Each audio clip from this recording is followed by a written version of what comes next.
दोस्तों नमस्कार। स्वागत है आप सबका कविताओं के इस खास कार्यक्रम में जिसका नाम है कविता घर से। दोस्तों, हम आपकी पसंद को ध्यान में रखते हुए देश के प्रतिष्ठित रचनाकारों की रचनाएं उन्हीं की जुबानी आप तक पहुंचा रहे हैं। इसी क्रम में आज हम जिनकी कविताओं के साथ उपस्थित हुए हैं वो किसी परिचय के मोहताज नहीं हैं। उन्होंने बहुत ही कम समय में कवि सम्मेलनों की मुख्य धारा में अपनी जगह बनाई है। हम स्वागत करते हैं श्री चरणजीत चरण जी का। चरणजीत जी, आपने फिल्मों में गीत लिखे, गज़लें कहीं, छंद लिखे अलग अलग विषयों पर। तो अपनी यात्रा की शुरुआत में जो रचनाएं आपने की और जो लोकप्रिय हुई, उनकी कुछ पंक्तियां आपको याद हैं क्या? जी विनीत जी, आपने एक बहुत अच्छा प्रश्न किया है।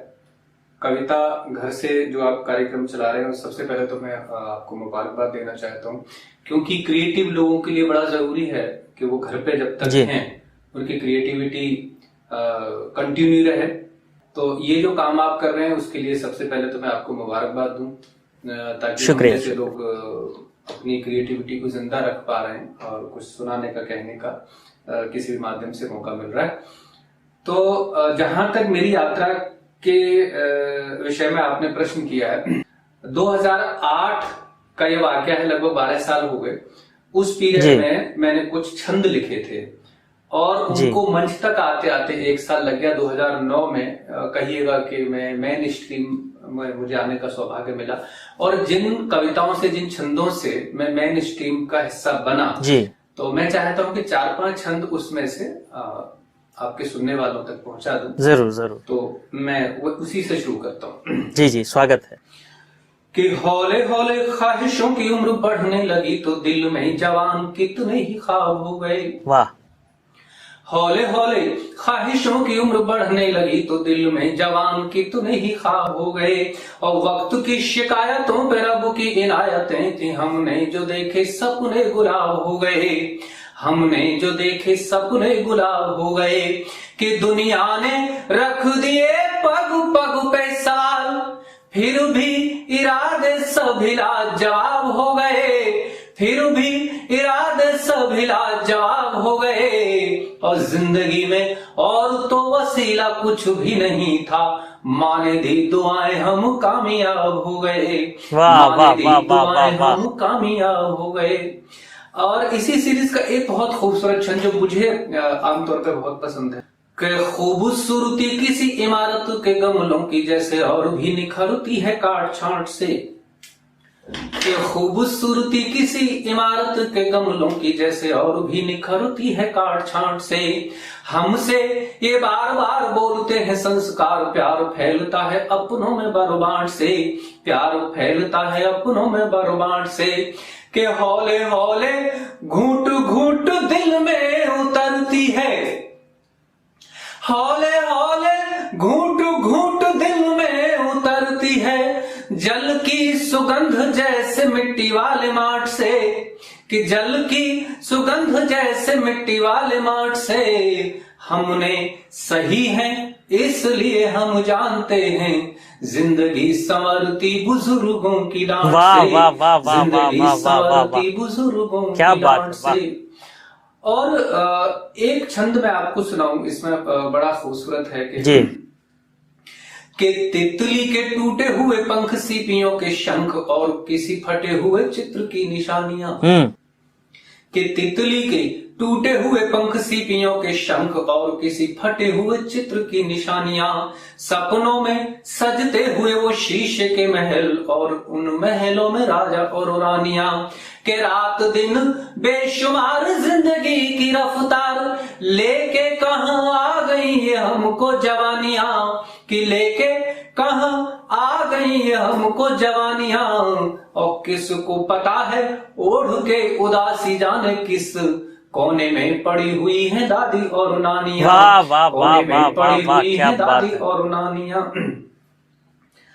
और बहुत सारे छंद इस सीरीज के हैं, मैं उसमें से छांट के कोशिश करता हूं कि आपको कुछ और सुनाऊं। जी। कि हर एक मर्ज का उतारा है जिन्होंने कर्ज, रात दिन सुबह शाम दादी जी के नुस्खे। कि हर एक मर्ज का उतारा है है जिन्होंने कर्ज रात दिन सुबह शाम दादी जी के नुस्खे, और साल दर साल हर मौसमों में करते थे सेहत का इंतजाम दादी जी के नुस्खे, के लेके बचपन की कहानी से जवानी तक बिना खर्च बिना दाम दादी जी के नुस्खे, कि बिना खर्च बिना दाम दादी जी के नुस्खे। और जहां जहां MBBS की कोशिशें विफल हुई, आए हैं वहां पे काम दादी जी के नुस्खे, आए हैं वहां पे काम दादी जी के नुस्खे।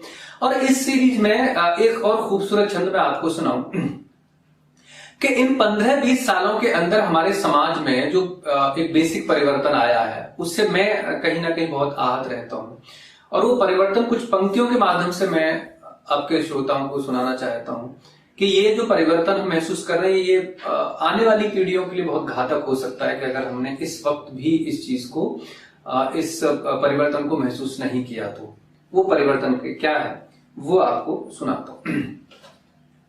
लड़नी है हक की लड़ाई खुद सबको ही देगी तुम्हें कुछ, सरकार मत देखना। प्रतिस्पर्धा में हो गए रोबोट सभी, आदमी में भावना विचार मत देखना, आदमी में भावना विचार मत देखना। कि राम जब जाएंगे शहर नौकरी के लिए, भरत करेगा इंतजार मत देखना, कि भरत करेगा इंतजार मत देखना। और वासना विकार बात बात पर तकरार, नई पीढ़ियों में संस्कार मत देखना, नई पीढ़ियों में संस्कार मत देखना। और यहीं से इसी संदर्भ में एक छंद मुझे और याद आता है कि राम इस दौर का बुढ़ापे का सहारा बने रहती है बस यही आस दशरथ को, राम इस दौर का बुढ़ापे का सहारा बने रहती है बस यही आस दशरथ को। और तृष्णा की मंथरा दरार डाल देना कहीं, सालता है यही एहसास दशरथ को, सालता है यही एहसास दशरथ को। कि लाडलों ने जाने कैसा फरमान रख दिया, आज फिर देखा है उदास दशरथ को, आज फिर देखा है उदास दशरथ को। और राम को मिला था बनवास, युग बीत गए रोज मिलता है बनवास दशरथ को, रोज मिलता है बनवास दशरथ को। इस क्रम का आखिरी छंद मैं आपकी नजर कर देता हूं जी। बहुत लंबी सीरीज है, तो इस विशेष छंद के लिए मुझे बहुत स्नेह पूरे देश में मिला जी। और खास तौर से अभी भी जो लोग आपके सुनने वाले हैं, मैं उनसे भी निवेदन करता हूं कि अपने जीवन में कम से कम ये पंक्तियां आप उतार लीजिए तो आपके जीवन की बहुत सारी समस्याएं हल हो जाएंगी जी। मैं छंद निवेदित करता हूं सीधे जी जी, स्वागत है। कि देश के दुलारे जिस रास्ते से गुजरे हूं, ऐसी पगडंडी ऐसा ठाऊं छू के चलिए, देश के दुलारे जिस रास्ते से गुजरे हो, ऐसी पगडंडी ऐसा ठाऊं छू के चलिए। और फल फूलते हो जहां प्रेम और संस्कार, सपनों का ऐसा कोई गांव छू के चलिए। कि जिंदगी जिन्होंने लिख दी है पथिकों के नाम, राह के दरख्तों की छांव छू के चलिए। और पुण्य चारों धाम का बनेगा हर एक काम, घर से चलो तो माँ के पाँव छू के चलिए, घर से चलो तो माँ के पाँव छू के चलिए। क्या छंद है, बहुत शानदार।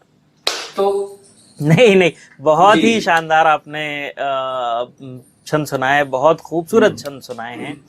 और हम आपसे बातचीत लगातार जारी रखेंगे। फिलहाल वक्त है एक ब्रेक का, हम ब्रेक के बाद वापस लौटते हैं और चरणजीत जी से और भी रचनाएं सुनते हैं। वहीं उस मोड़ पर कुछ और डटकर तुझे आवाज देना चाहता था, विदा के वक्त मैं फिर से पलटकर तुझे आवाज देना चाहता था।